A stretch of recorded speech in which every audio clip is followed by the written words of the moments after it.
Are you still struggling with some of that work-life balance?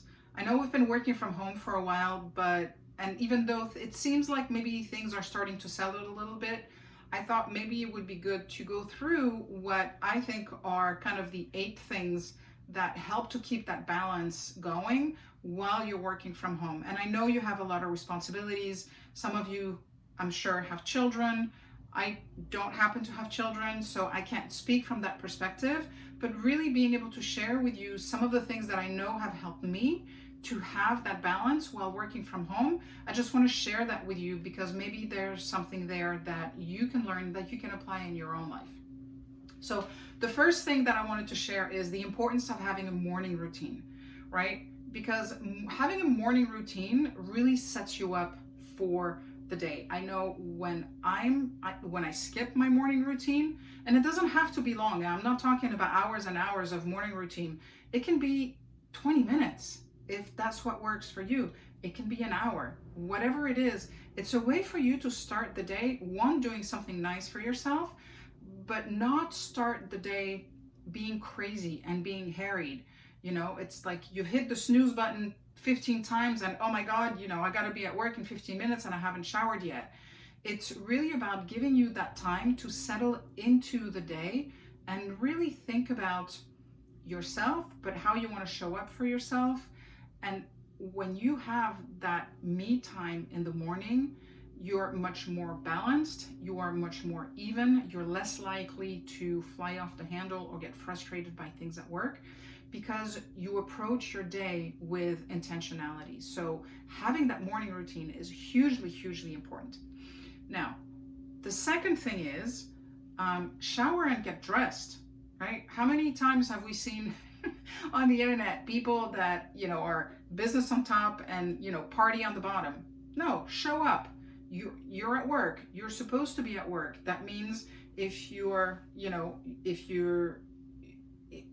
how can I say this? Wear what you would wear to go to work. You know, it's not an excuse for you to slack on your clothing simply because you're working from home. You're not going to feel as efficient. You're not going to feel as present as if you're dressed like you're in the office. So take that shower, get dressed, forget the split personality thing, and just be the best that you can be for yourself so that you can have a fabulous day. Number 3, establish your end time and your start time. I should go the other way around. Your start time and your end time.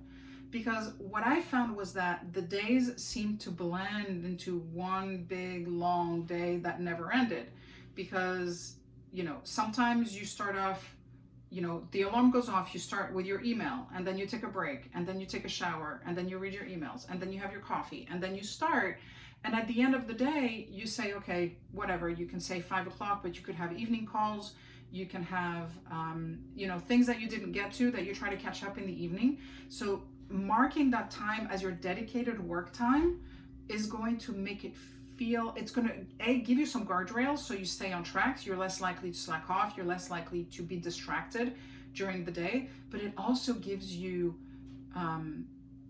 that time that you know you're going to be able to do something else, something that's going to recharge you, something that's going to replenish you. And we all need that now more than ever because everything else has gone so crazy.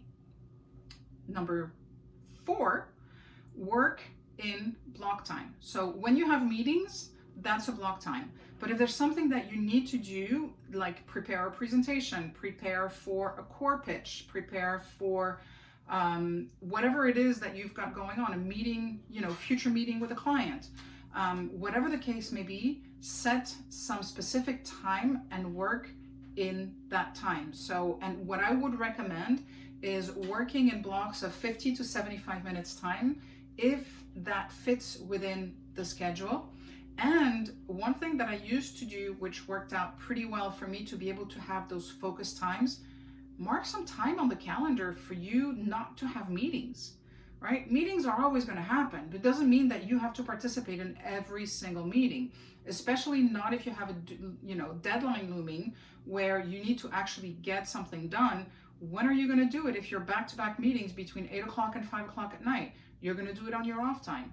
No, set some time when you can work on those things that you know you need to work on, which can get, you can always say, oh, I'll get to that later because this meeting is important. Well, the meeting might be important, but not every meeting is important. So really make sure that you block those times off in your calendar.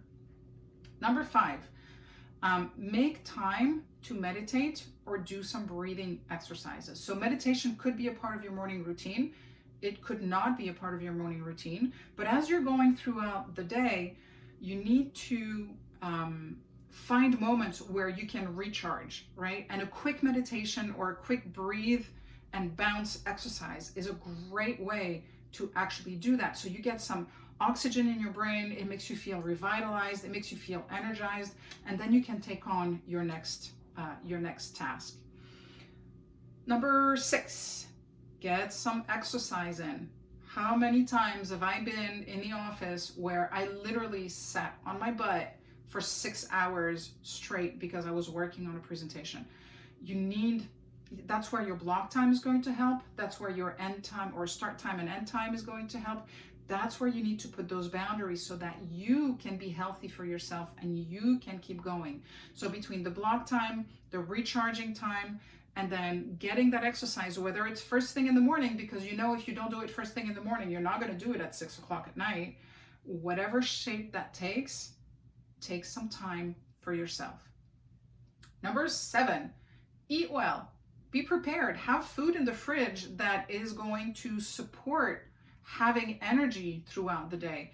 Try not to, go down the rabbit hole of the sandwiches and the breads and the pastas and the rice and those types of things. Well, the rice actually, I'm going to set that aside because it's not in the same family, but the breads and the pastas and those types of heavy things, for me, give me horrible brain fog.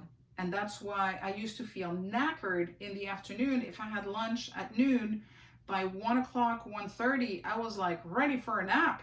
And I don't have time for a nap. Few of us have time for a nap. So staying away from those foods that are going to bring your energy levels down is really, really very important. And lastly, just make sure you drink. Have a lot of water that you can, that you can just keep guzzling down, because hydration is good for your energy levels. It's good for your brain. It's good for so many things. Just make sure you hydrate throughout the day so you never get to that point where you're feeling thirsty, because by then it's too late. So those are the 8 things that I wanted to share with you today. I hope you find them useful. I would encourage you to take one and apply it and see how it goes for you. Sometimes, we want to make a lot of changes at once, and you may already be doing most of these things anyways. So if there's anything that resonates with you, I would encourage you to take it and apply it, see how it feels. And if it feels good, keep doing it. All right, that's it for me for today. I hope you are well. I wish you much success, and I wish you all the good things that life has to offer. And I will talk to you soon. Bye.